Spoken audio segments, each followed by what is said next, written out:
اللهم صل على سيدنا ومولانا محمد وعلى آل سيدنا ومولانا محمد أفضل صلواتك بعدد معلوماتك وبارك وصل وسلم عليه. أعوذ بالله من الشيطان الرجيم. بسم الله الرحمن الرحيم.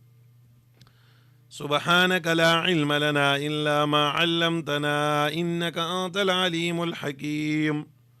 رب اشرح لي صدري ويسر لي أمري واحلل عقدة من لساني يفقه قولي. ربي زدني علما ربي زدني علما ربي زدني علما. بسم الله الرحمن الرحيم. ألم تر إلى الذين قيل لهم كفوا أيديكم وأقيموا الصلاة وآتوا الزكاة فلما كتب عليهم القتال إذا فريق منهم يخشون الناس كخشية الله أو أشد خشية وقالوا ربنا لم كتبت علينا القتال لولا أخرتنا إلى أجل قريب قل متاع الدنيا قليل والآخرة خير لمن اتقى ولا تظلمون فتيلا. أينما تكونوا يدرككم الموت ولو كنتم في بروج مشيدة وإن تصبهم حسنة يقولوا هذه من عند الله وإن تصبهم سيئة يقولوا هذه من عندك قل كل من عند الله فما لهؤلاء القوم لا يكادون يفقهون حديثا. ما أصابك من حسنة فمن الله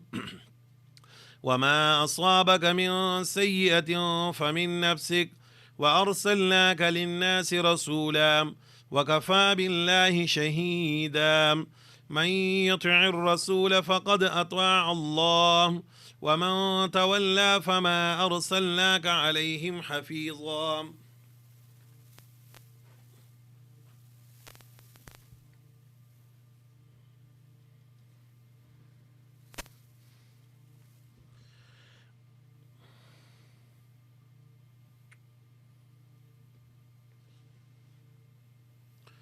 سورة النساء پنځمه سپاره آیت نمبر 77.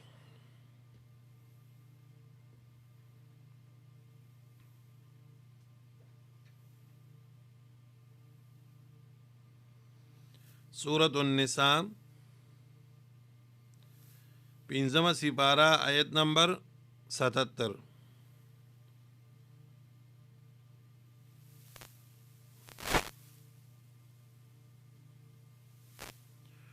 ألم تر إلى الذين قيل لهم كفوا أيديكم. پدی آیاتونو کې الله جل جلاله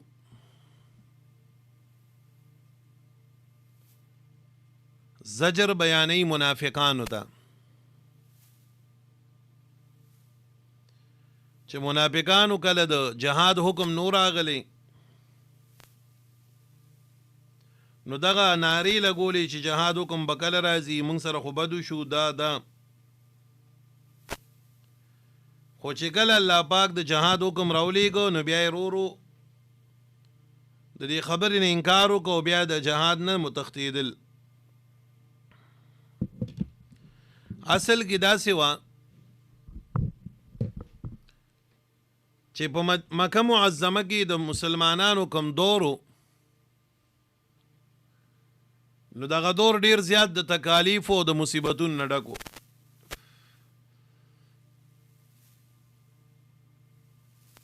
نبی علیہ الصلوۃ والسلام چې ډومبه اعلان د نبوت وکړو د ډومبنې ایمان په نبی علیہ الصلوۃ والسلام باندې په نارینو کې ابوبکر صدیق رضی الله تعالی عنہ راړو، په زنانو کې خدیجه الکبرا وا، په غلامانو کې چې کوم دینو زید ابن حارث رضی الله تعالی عنہ، او پالکانو نوجوانانو کې حضرت علی رضی الله تعالی عنہ. دی سلورو کسانو ایمان ناړو. کافرانو ځان غلی کړه کتلې چې ورېږه دا څنګه مذهب دی څه به کېږي څه خبره به نو چې کله نبی علیه الصلاة والسلام د دوی د بوتانو بدې ردې شروع کړې او په هغوی باندې رد وکړو او ارسی الله جل جلاله ته منسوب کړل نو دوی په دې خبره باندې پوه شو چې اوهو دا کار خو ټول موږ ته جوړ شو اجعل الآلهة إلها واحدا ان هذا لشيء عجاب ایدا پیغمبر لګي دا ګڼ خدایان په یو خدای توب باندې ګرځي دا خو سناشنا او عجیبه کار دی اذا قيل لهم لا اله الا الله يستكبرون چې کله دوی ته وویل شو الله یو منې دی به تکبر کو داسې مختلف قسم قرآن کریم تعبیرات گئی چې دی با دا خبره دی منل نه او دا غي په اړه کې نبی علیہ السلام ته وی ساحر کذاب انک لمجنون نعوذ بالله ته جادوګری ته دای ته لیونه دا خبري شروع کړی چې کله دا خبره رالی نبی علیہ الصلوۃ والسلام هم ډیر پریشان شو صحابه کرام هم ډیر پریشان وو او بیا د کافرانو لګیدل په مسلمانانو باندې ډیر زیاتی شروع کړل بخاری شریف کې راځي عقبه ابن ابي معيط لوی کافرو یو ځل صادر نبی علیہ السلام لمرای ته واچو او تاوو یې در دې چې د نبی علیہ السلام صابن شو او بکر صدیق را منډه کړاو راخ کتی اغله یو دی کا ورکړه او بیا ته فرمایل وظالما ته د نبی علیہ الصلوۃ والسلام سره اولی دشمنی کې اتقتلون رجلا ان يقول ربي الله تاسو هغه سره قتل الغواړي چې دا اعلان کوي چې الله یو دی دیو الله توحید بیانوي دا ډېرې عجیبه موقع مخې ته راغلی وي عجیبه خبرې راغلی وي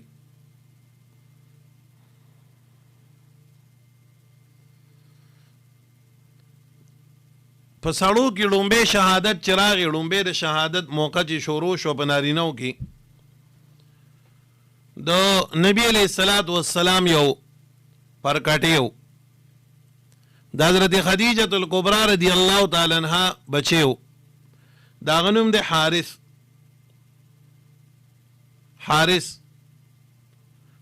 ابن ابي حاله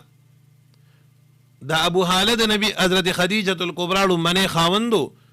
د در وفات نه بعد بیا د نبی علیہ السلام د واده شي و انو حارث راغی او دسه ایمان راوړو میدان دراوتی د مشرکانو ته وی که چا نبی علیہ الصلوۃ والسلام ته چون او کناغه چلبو کوم چی کافرانو لګي د ډیر بے دردۍ سره دې شهید کو په زنانو کې لومبه شهادت چراغلو نو حضرت سمیہ رضی الله تعالی عنها تراغلو دا د یاسر رضی الله تعالی عنہ بیبی وا او د عمار رضی الله تعالی عنہ چې کوم د مور وا او دا دومره په ظلم سره ابو جهل ظالم شهید کړي وا وای چې د دې یو په یو سره تړل او بل سره تړل یو خې مثال په قبله روان کو بل په نور خاطه باندې روان کو او بیا په نیزه باندې دا چې کوم دینو په دا اندامونو باندې واله او دا په میز باندې نیمه شو دومره به دردای سره ظلمنه دا شهید کړه دا سه مختلف قسم تکالیف مصائب دا په مسلمانانو باندې رالل نو مسلمانان رالل او نبی علیہ السلام دی وی بس یوس موږ له اجازه را کوي چې جنگ شروع کونو زګر کافرانو خبره د حد نه واړوله سړیر لوی زیاته او ګډیر لوی ظلم یو کو نو سمنګ دغه کوي اجازه ته چې جنگ شروع کو نبی علیہ السلام تینا دا لا مکی دور دی الله به وخرا ولی خیر دی صبر کوي الله د آیت نازل کو پیغمبر علیہ السلام دی دوایا چې پیلال تاسو د لاسونه بند کړي د جنگ نه بس تاسو مسکوي او زکات ورکوي دا دوه کار کوي علم ترى آیت نګوري الى الذين اغسانوا تام نو یا مراد د دینه منافقان دي چې دی اول جنگ وختو چې جنگ کله راغین بیا دین انکار کو او جمهور علما وایي چې دینه منافقان دي. ځکه دا رستو آیت کې بیا راځي فلما كتب عليهم القتال يخشون الناس كخشية الله لما كتبت علينا القتال لولا أخرتنا إلى أجل قريب. دی بیا دا شکوې شروع کړې او مسلمان کار سوره کمزور شي او دا خبرې نه کوي. دا خبرې دی کولی او د دنیا له دغه ترجیح ورکوله. بعضې وایي توجیه دا کوي چې دا آیت نازل شوی دی په باره د کمزورو مؤمنانو کې چې ضعیف او ابتداء مسلمان شوي وو. څوک وایي هغې کې دغه شوی دی، خو لیکن جمهور دا وایي چې دا د منافقانو باره کې راغلی دی. الم ترى ایتن ګورې الی الذین آګسانو ته منافقانو ته قیل لهم چې وویل شو دی دا کفو تاسو بند کوئ ایدیکم لاسونه ستاسو عن قتال الكفار للمصلحة. تا نقطه ورته ولګوئ لاسونه ولې بند کوئ د جنګ نه؟ عن قتال الكفار د جنګ د کافرانو نه، للمصلحة د وجه د یو مصلحت په بنیاد. سو گئی سوره جهاد بن نفس کوي، تاسو سوره څه کوي؟ جهاد بن نفس کوي. او جهاد بن نفس پتا کې دنه روحانتیا پیدا کی، رڼا بدر کې پیدا کی. د هغې په برکت سره به سوال اگر جهاد حکم راځي ته به ورته تیارې. او جهاد بن نفس دوه خبرې دي، واقیموا الصلاة قائم کوي مونځ لره، وآتوا الزکاة او ورکوي زکات لره. بس دا دوه کاره کوئ، دا دوه کارونه فلحال کوئ، د مونځ او دارنګې د زکات فرضیت. نو فرضیت د زکات په مدینه کې مکه کې راغلی و، اگر چې بیا تفاصیل د دې پوره په مدینه کې رالل.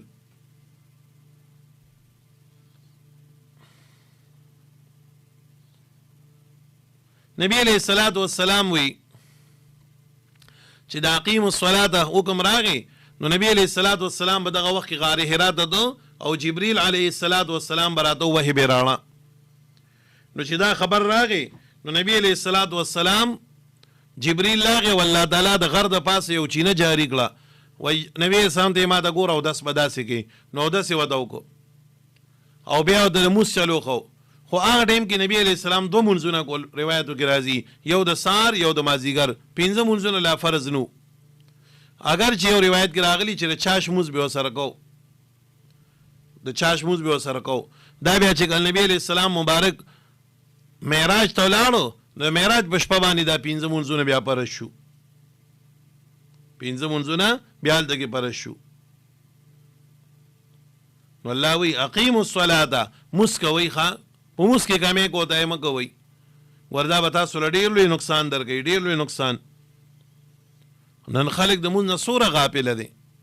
مونځ د الله په حکمونو کې لومبنی حکم دی، څومره لوی حکم دی، او نن دې نه خلک څومره غافله دی. اړوئ نه چې د مونځ دا حکم موږ ته شوی دی یا به څه کېږي. حالانکې دا مونځ یو داسې امر دی چې نبی علیہ الصلوۃ والسلام فرمایي مروا صبیانکم، مروا صبیانکم، تاسو امر کوئ خپلو ماشومانو ته چې کله دی د 2 کالو شي، چې کله دی د 2 کالو شي. یعنی دا مونځ د الله په نسبت باندې یو داسې عمل او عبادت دی چې ماشوم ته الله وی د دې خبرې تاسو حکم کوئ چې دی ګور د مونځ خیال ساتي. خبره باندې پوه شوئ؟ ماشومانو ته د دې خبرې امر کوئ چې دی ګور د مونځ خیال ساتي. وهم ابناء 7 سنین واضربوهم، او کچری بیا ووی دی ماشومانو لره اذا بلعوا 10 سنین یا واضربوهم علیها، تاسو ووی دی لره په دې مونځ باندې وهم ابناء 10 سنین چې کله دی د 10 کالو شي. یعنی شریعت چې کوم دی نو د مونځ په نه کولو باندې د ماشوم په والو باندې چې کوم دی نو دغه کړی دی چې د 10 کالو شي بیا ول ډب ورکوه چې مونځ نه کوي. چې د 2 کالو شي نو تاسو ته د مونځ امر کوئ. او نن لوی لوی خلک بالغان الکان او جنکۍ شپه تېره شي ورځ تېر شي مونځ نه کوي. څومره لوی د خفګان خبره ده.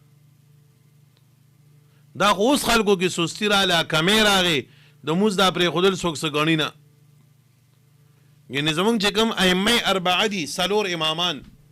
امام احمد بن حنبل صاحب و مالک صاحب و شافعي صاحب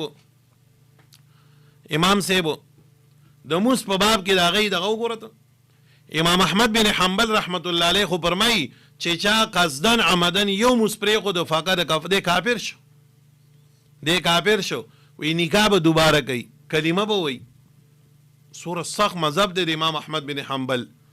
وی چې چا قصدن یو موس پرېښود بغیر د عذر شرعي نه نو دی کافر شو د دایرې د ایمان نه ووتېدو او دی به دوباره ایمان ناړي نکاح به کوي سوره عجیبه خبره ده دا امام احمد بن حنبل صاحب وی او بیا فرمایي چې د ځمکه دې نه پاکه کوي داسې ګنده سړی دی په مخ د ځمکه باندې نی بېلمازه تاسو ووجنئ د لره د دې د وجې امام احمد بن حنبل صاحب د مسلک مطابق کم سړی چې کم دی نو د موس چې نه کوي هغه واجب القتل دی هغه به قتلولی شي دومره سخته سزا هغه ذکر کوي دومره سخته سزا ولې ذکر کوي تاسو ګورئ که نه څومره سختی کړې ده امام شافعي رحمت الله علیه او امام مالک رحمت الله علیه فرمایي هغه څه وایي چې یو سړي قصدن عمدن موس پرېښودو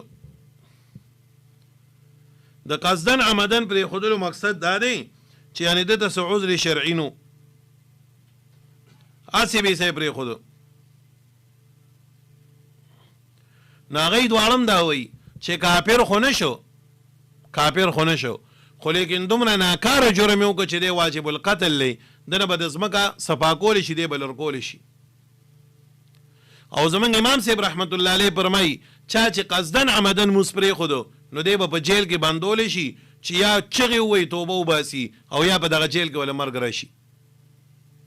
دومره سختی ده د موس باب کې نو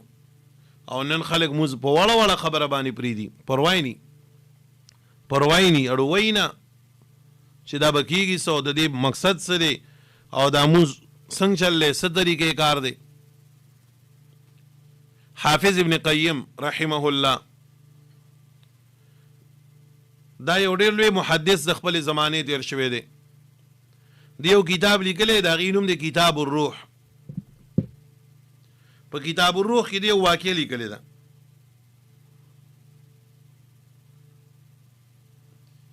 وایي چې یو لوی بزرګ دی او علاقې تیر شوی د هغه بیبي وه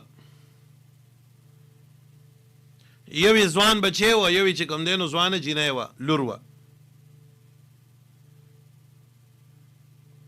سموداباد دا بزرګ وفات شو ورپسې لږې ورځې بعد چې کوم دی دا لور یې وفات شو دا جینۍ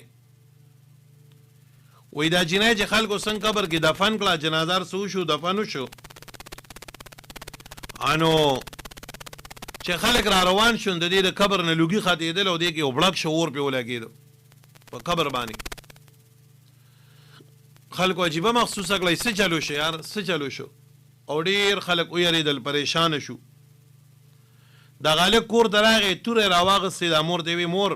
الله ته ووایه زما د دې خور څه کردار و چې دا چلو شو مور یې ویږي چې د پلار هم مړ شو خور یې مړه شوه د ده مغزو کار پرېښودلی وی بچیه ځان په توله باندې که دغه به لوی لوی غمونه راځي مونږ به یې ته دغه کو تولې داسې شوي وی مور د غم هم خبره نه ده دکه شان چل شوی دی دکه شان چل شوی دی صدمې نیم والی داسې طریقه ده نو مور ورته په جواب کې ووی بچیه ستا د خور بل څه نو خو په موس کې به یې تاخیر کو موس به یې ډېر ناوخته کو اوس کومه بیا کومه اوس کومه بیا کومه ناوخته به یې موس کو وی دا د هغې هغه وجه ماته ښکاري د هغې وجه راته ښکاري دې وجې حدیث مبارک کې راغلي دي نبي علیه الصلاة والسلام فرمایي اتقوا صلاة المنافق تاسو ځان بچ کوئ د مونځ د منافق نه اتقوا صلاة المنافق تاسو ځان بچ کوئ د مونځ د منافق نه چا تپوس وکړه د الله پیغمبره مونځ د منافق څه دی ویې مونځ د منافق دا دی چې دی به ناست وي او رو به کېږي سار به په کټ کې پروت وي یو لوی شلیته به په یو خوا بل خوا به اړېږي راړېږي په آخر کې چې پوه شي نور خطو ته 15 منټه پاتې شو نو بدانګي او بیا زر زر لکه د چرګ په شان ټونګې ولګئ وي ما مونځ وکړو فتلک صلاة المنافق فتلک صلاة المنافق دا د منافق مونځ دی وی دا د منافق مونځ دی د دې د وجې نه ډېر احتیاط په دې خبره کې پکار دی مونځ کول په ټیم کول په خپل وخت باندې کول د مونځ خیال ساتل دا ګوره ډېر لازمي امر دی خبره باندې پوه شوي. مونځ ګوره الله چا ته نه ماف کوي، چا ته هم نه ماف کوي. ګوره بیمار ته نه دی ماف، نو بیمار ته وایي په ملاس ته وکړه، په ناس ته وکړه، په ملاس ته وکړه، په اشاره باندې وکړه، خو ماف کېدل پکې نشته. نظام چې یو سړی روغ رمټ دی او خب چاک چوبند دی او سار او ماښام ډوډۍ خوري او بیا ولې دی مونځ نه کوي؟ ګوره یاد لرئ اول ما یحاسب به العبد یوم القیامه الصلاه. د قیامت په ورځ باندې به لومړنی حساب کتاب د مونځ کېږي. کم هلک او کم جنۍ، کم پلار او کم مور چې مونځ نه کوي د هغوی به څه حال وي. او نن بالله خلک داسې دی، د ملکو خلک داسې دی، پروا یې نشته چې مرګ را روان دی، د مونځ اړو یې غم ورسره نشته. الله دې مونږ مونځګزاره کړي، الله دې زمونږ بچي مونځګزاره کړي. د مونځ ګوره ډېر زیات خیال ساتئ ښه، په مینت درته وایم د مونځ ډېر خیال وساتئ او دا پیغام نورو ته مو رسوي چې ګوره دا د الله حکم دی او الله پرې ډېر خفه کېږي. په مونځ نه کولو باندې الله ډېر خفه کېږي. وآتوا الزکا، الله وی زکات ورکوئ. ټیم مختصر دی، په اقیموا الصلاة کې مې باس وکړو او په آتوا الزکات کې په بل ځای چې ته خبره وکړم چې زکات څنګه به ورکوو. الله وی فلحال تاسو مونځ کوئ او زکات ورکوئ. فلما بس ارګلا کتبه، چې فرض کړی شو علیهم په دی باندې القتال جنګ. نو ولې وی موږ له جهاد پکار دی، جهاد به کوو. چې وخت د جهاد راغی نو اذا په دغه وخت کې فریق یو ډله منهم د دینا یخشون الناس، یریدل د خلقونه که خشیت الله. د الناس نه مراد کافران دي. که خشیت الله پشان دی یرید الله تعالی، او اشد خشیه، بل اشد خشیه، او په معنا د بل نه بلکې ډېر سخت یرینا. د الله څنګه سړی یریږي یا داس یریدل یا د دین هم ډېر سخت یریدل. او شکایت یې بیا کو، وقالوا وی دی ربنا ای رب زمنگا لما كتبت علينا القتال، تاولی فرض کو په موږ باندې جنگ لرا، لولا اخرتنا تاولی رستنک موږ لرا الى اجل قریب یو نزدې زمانې ته. یا الله دا جنگ به دلانه راوست کنه، موږ به لږ صبر کړو چې د دنیا کې به مسلیدلی وو. نو ولې جهاد غوښته او چې جهاد راغی بیا یې نه انکار کو او شکوې کولی او الله ته مینتونه کول چې خدای جهاد به دلانه راوستو. نو الله وی چې جهاد یې نه ته به ژوندی ولي، نو دا خو د دنیا هغه نفع ده لږ غونته کې، ته به په دې باندې څه وکړي.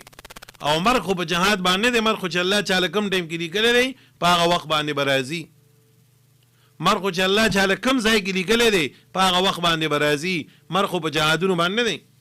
خالد ابن ولید رضی الله تعالی عنه څومره جهادونه کړي او په هر جهاد کې تمنا د دی وه چې خدای مال مرګ د شهادت راکړي او بیا هم وفات کېږي په خپل کټ بستره باندې.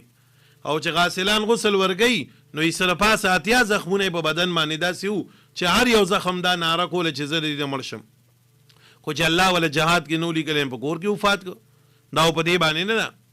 قولوا وای پیغمبر علیه الصلاة والسلام متاع الدنیا، نفر دنیا قلیل لګره، والآخرت آخرت خیر غرده، لمن اتقا د پار د آچا چې ریږي د الله تعالی نه، لمن اتقا الله. ولا تظلمون په تاسو به زیاتې ونه کړی شي فتیله په اندازه د غتار د کجوري د اډو کې. دې کې مې تحقیق کړی دی. الله وی دا دنیا ګوره ډېره لږه ده، د دنیا دا پیدا ګوره ډېره لنډه تنګه ده. موس کوه، الله خوشحاله وا، د جهاد د مرګ د وجې مه پرېږده چې مرګ به مې راشي. حق خبره د دې وجې مه پرېږده چې مرګ به مې راشي. تا چې الله مرګ کوم وخت کې لیکلی دی، کوم ځای کې لیکلی دی، هغه ځای ته به دې ول رسئ. که ته هر څوک یې هغې له به دې رسئ. خبره باندې پوه شوئ. اوس الله تعالی تسجیل القتال بیانوي. جهاد کوئ د جهاد نه رستو کېږئ ما، جهاد کوئ د جهاد نه رستو کېږئ ما. ولې د هغې وجه دا ده چې تا له الله مرګ لیکلی دی او کوم ځای کې لیکلی دی هغې ته به دې رسئ، هغه مرګ به دله راځي. اینما تکونو کوم ځای کې چې تاسو یدرککم الموت، لاندې به کي تاسو لره مرګ. کوم ځای کې چې تاسو یئ نو مرګ به دله راځي. ولو کنتم اگر گئی تاسو فی بروج مشیدت په لویو لویو ماڼو کلاګانو کې. الله وی که ته په لویه ماڼۍ کې لویه کلا کې بند یې که نه او د اواز لګېدو سوری پکې نه دومره مضبوط ځای، خو چې ستا د مرګ وخت وشي چې اسرائیل به راځي او تا نه به سالي. محترمو د دې مرګ نه څوک بچ کېدی نه شي. بل ځای الله وی ان الموت الذي تفرون منه فانه ملاقيكم، که تاسو د دې مرګ نه هر څومره تېښته کوئ خدای به ګوره تاسو سره ملاقات کوي تاسو بچ کېدی نه شئ دی به خامخا تاله راځي دی به تاله راځي دی بې وفا معشوقې رنګ رنګ عاشقانو شړل هم شاهان هم خوبان هم ګدایانو شړل محترمو د دې دنیا کې څوک پاتې کېدو له نه دي راغلي دې کې څوک پاتې کېدو له نه دي راغلي دا دنیا الله را لېږلې دی له ده چې خامخا څوک هم دې دنیا ته راغلي دي نه به دې ځي چې د دواړو جانو سردار صلی الله علیه وسلم هغه د دنیا نه لړل بل به څوک پاتې کېږي شاعر وی فلو كانت الدنيا تدوم لواحد لكان رسول الله فيها مخلد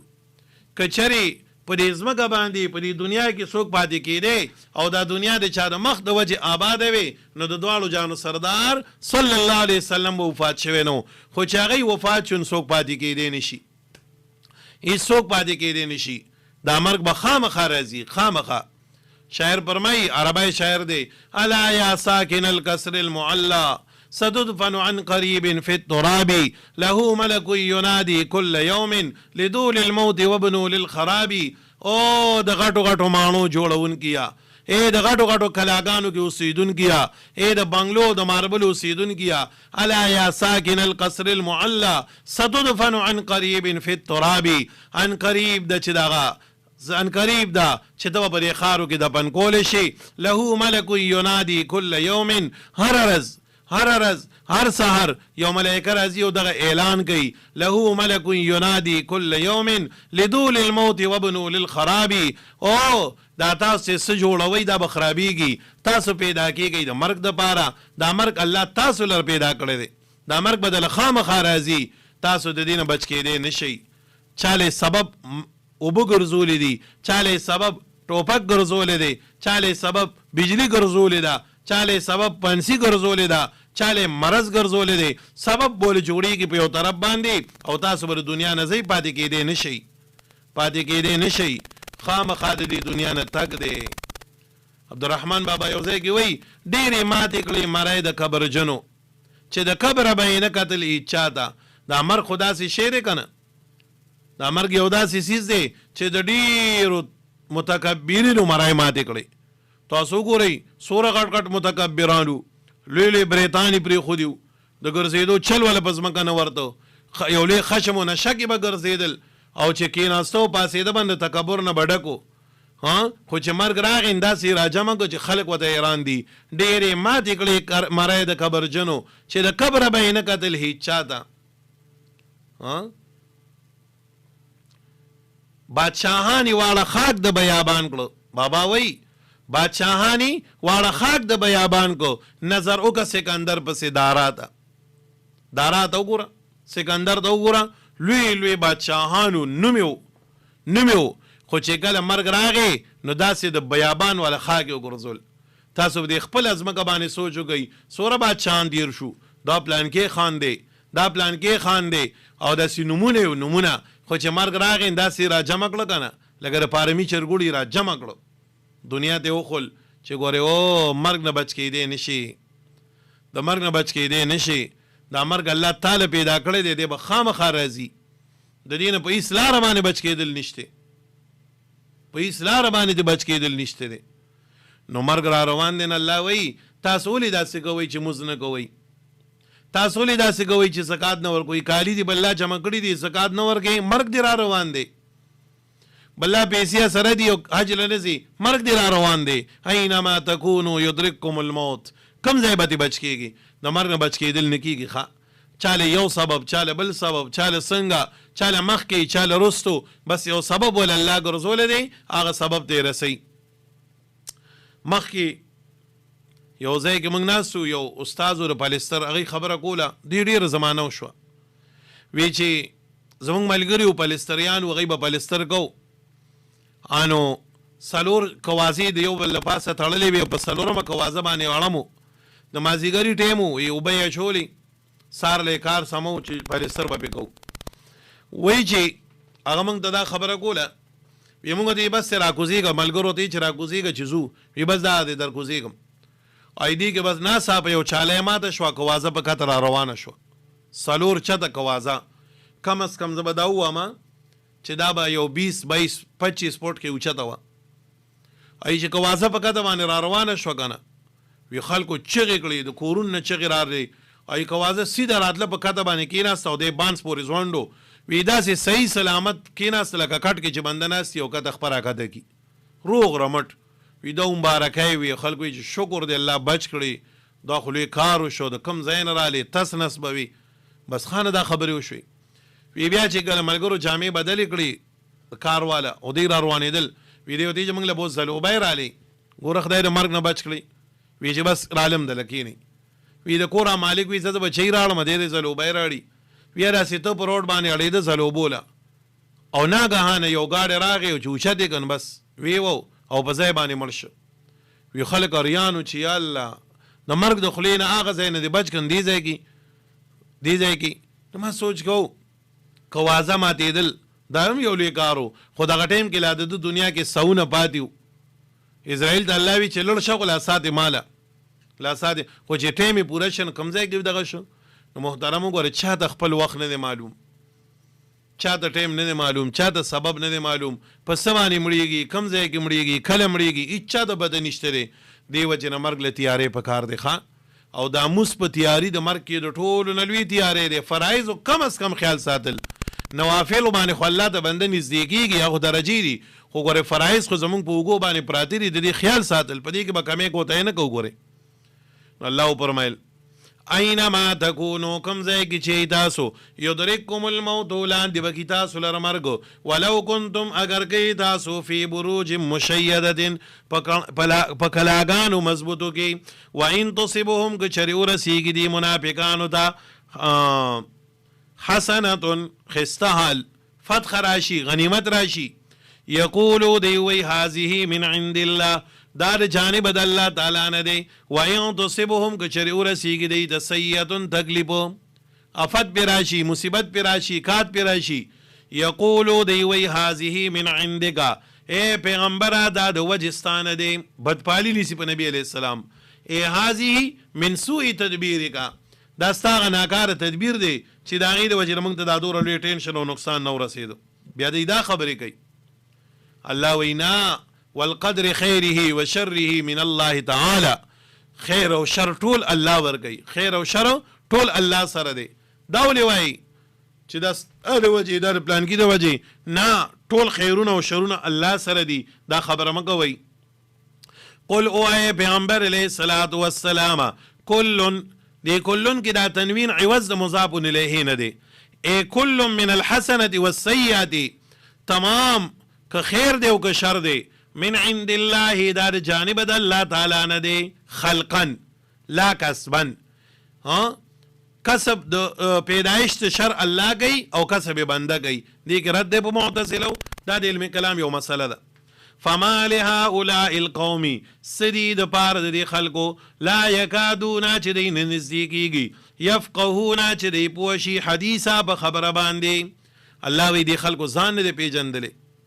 دی قرآن ته را نږدې کېږي نه پیغمبر ته نه را نږدې کېږي په شریعت باندې نه پوهېږي د دې د وجې نه دی چې کوم دی نو ګډې وډې کوي په قضا او په تقدیر باندې نه پوهېږي دې وجې نه دی غیرې کوي فضول خبرې کوي کله وایي دا د دې د وجې کله وایي دا نه دا ټول ارڅه د الله طرفه دي ښه خیر هم الله ورکوي شر هم الله سره دی خوشحالي هم الله راولي خفګان هم الله راولي بیماري صحت مرګ ژوند دا ټول چا سره دي الله معاذ لو اجتمع الناس معاذہ نبی علیہ السلام فرمائی معاذہ رضی اللہ تعالی عنہ کدا تمام دنیا خلق را جمع شي کنا او تعالی خیر درکئی او الله دل نیلی کلین دور خیر دل نشي در کوله کدا د شر رسی او الله دل نیلی کلین دور شر د نشي رسوله ټول خیرونه او شرونه چا سره دي الله سره دي خوشاله خفګانونه الله سره دي خبره باندې پوه شئ کل من عند الله كل من عند الله وإن يمسسك الله بضر فلا كاشف له إلا هو وإن يمسسك بخير فلا راد لفضله کتات الله ضرر در رسی څوک دا ضررتانه د پکول نشي او که خیر د رسی دا خیر د نسو کړول نشي ټول خیرونه او شرونه د الله په لاس کې دي. نو فما لهؤلاء القوم لا يكادون يفقهون حديثا دی خلکو له څه شي وي چې د قرآن ته ناراضي قرآن ته ناراضي شریعت ته نه راځي په خبره باندې پوه شي. محترمو قرآن زمونږ اصلاح کول غواړي، زمونږ عقیده سمول غواړي، زمونږ اخلاق ښایسته کول غواړي. پوهېږئ که نه؟ دا د قرآن هغه دغه دی، برکت دی چې موږ ته لار ښیي، سمه لار راته ښیي، پوهه را الله کوي چې ګوره داسې مه وایي، ښه داسې مه وایي. ټول خیرونه او شرونه چا سره دي؟ الله سره دي.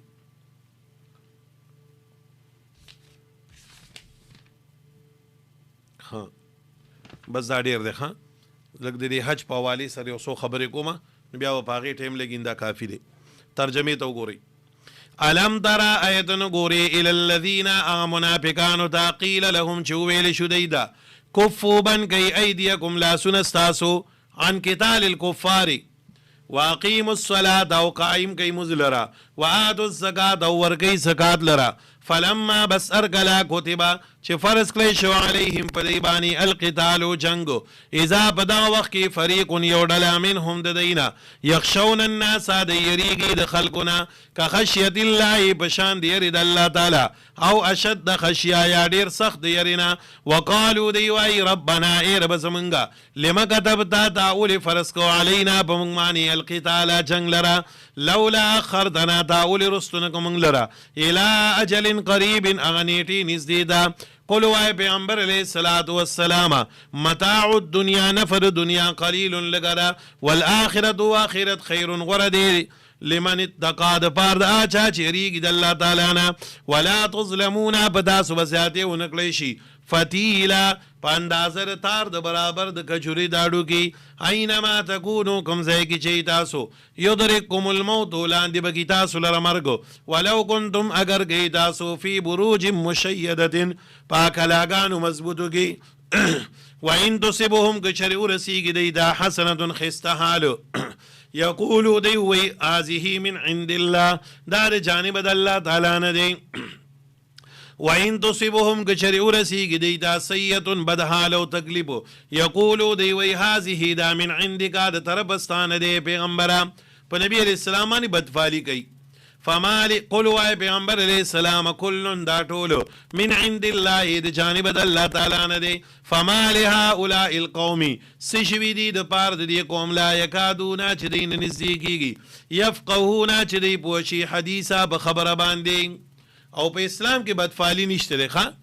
چې یو سړی په یو شي باندې بدفعلی کوي چې دا د پلانکي ته مې نن کتلي دا چلو شو او پلانکی را سره سار میلاو شوی دا چلو شو دا نشته دی په اسلام کې نیک فعلی شته دی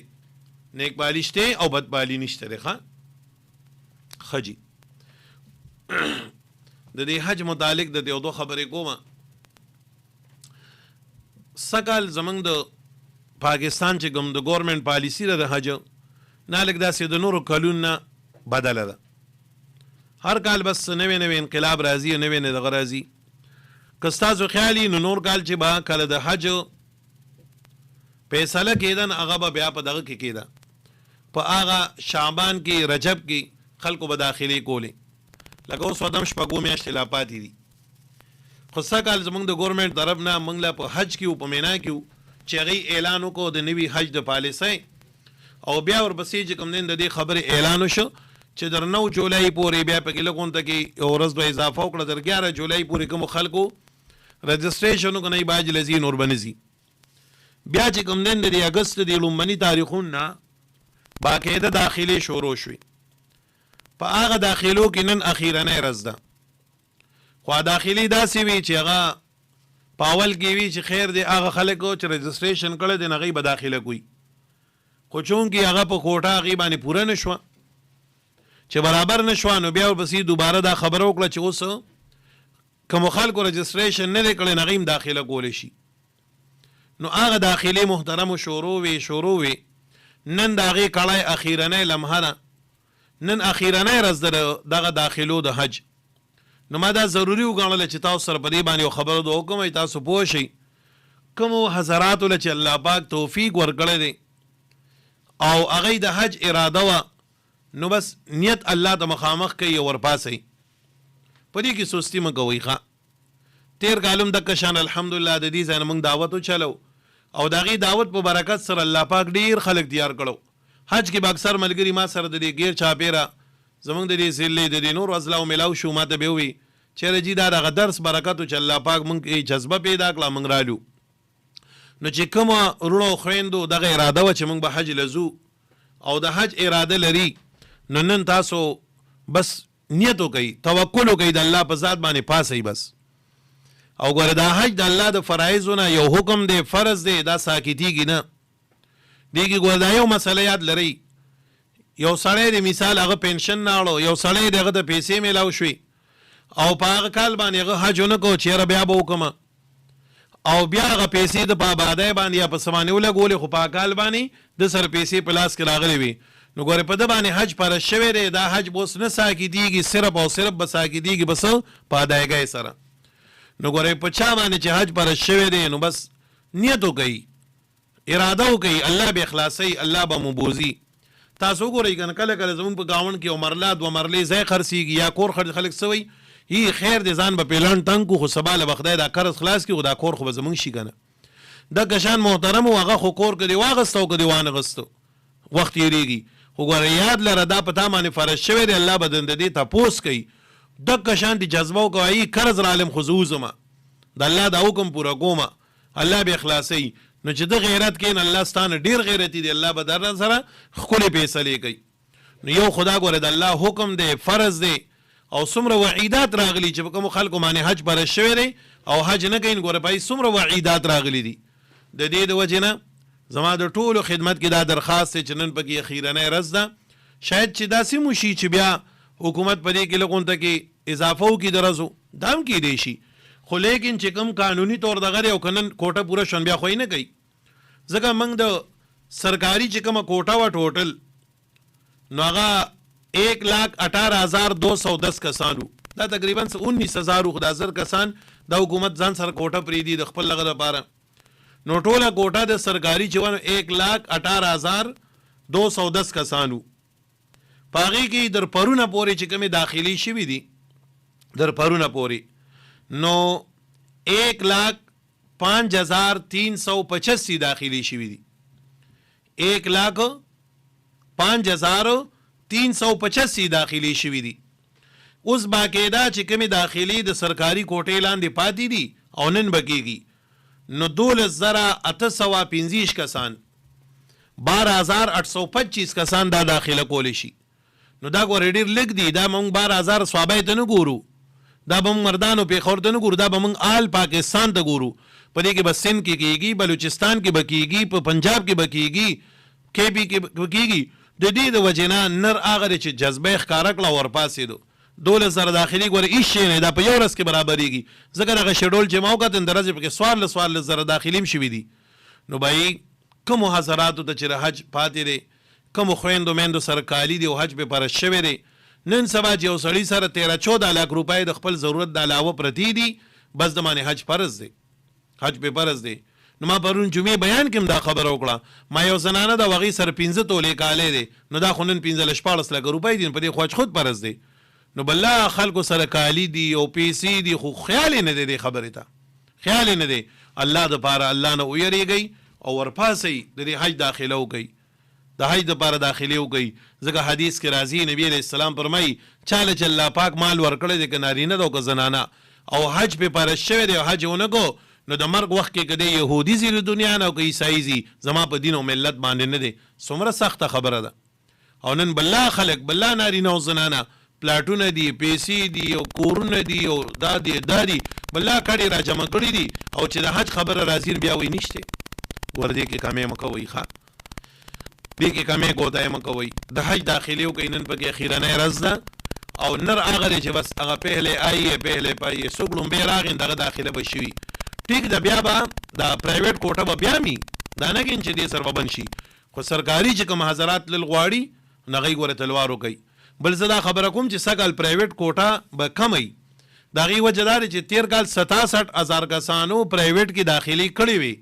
او هغه پیسې جنټانو سره کپنو سره له پرتې دي او هغوی ورته دا ویلي چې پیسې نه درکوو تاسو به موږ حج له بیایو. نو چې حج له بیایي نو چې هغه 67,000 کني اړو 50,000 کا نو چې 50,000 پکې هغه کسان شي نو سر پرایویټ کوټه به څومره پاتې شي پرایویټ کوټه کم هم ده. د دې د وجې نه محترمو کوشش د دې خبرې وکئ چې تاسو خپلې داخلې وکئ کم حضرات داسې دي چې هغوی په خپله باندې نشي تللی، بیماران دي، صحت ولې اجازت نه ورکوي، ضعیفان دي، د ځان په ځای باندې حج بدل له څوک ولیږئ، خو خپله غاړه ګورې الله ته صفا کوي، ګینې بیا به تاسو خفئ، د مرګ نه بعد به بیا الله له څه جواب ورکوي. څنګه چې د مونځ باندې نن دا خبره وشوه چې څنګه دا مونځ فرض دی داسې دا حج هم فرض دی. د دې د وجې نه ټول حضراتو خدمت کې مې دا درخواست دی چې چاله الله پاک توفیق ورکړی دی او حج پې فرض شوی دی نو حج دپاره لاړ شئ او نن داخلي وکړئ. ښه، وصلی الله علی النبی الکریم وعلى آله وصحبه اجمعین. بله یو خبره مې ذهن ته راله، تاسو به په دې خبرونو کې مو اورېدلي، په میډیا به هم کتلي، پرون په دې بونیر کې چې دا زمونږ د خوا کې دي، زمونږ وروڼه دي، دارنګې باجوړ کې، شانګله کې، سوات کې یو سیلاب راغلی دی او ډېر ناکاره سیلاب راغلی دی. یاره په دې موبایل باندې ښایي داسې سیلاب دی چې غټ غټ بلډینګونه یې راوچت کړي دي، کورونه یې راوچت کړي دي، دوکانونه یې راوچت کړي دي، ګاډو په ګاډو پته نه لګي، سومې اوبه راغلي دي. په هغې کې زما ذهن خو دا وایي چې په زرګونو خلک مړه دی. بیګا یو خبرونو کې دا وایي چې 146 کسان، خو 146 خو هغه دي چې دوی کوم موندي دي او تصدیق شده دي، په سوونو په زرګونو خلک پکې مړه دی، کورونه پکې روان شو، خلکو کاروبارونه لاړو، څاروي ترې نه وړو، دوکانونه یې ترې نه وړو، دا پرجونه او دا هر څه دي د اوبو په سر باندې روان دي، چړک پرېوتی دی.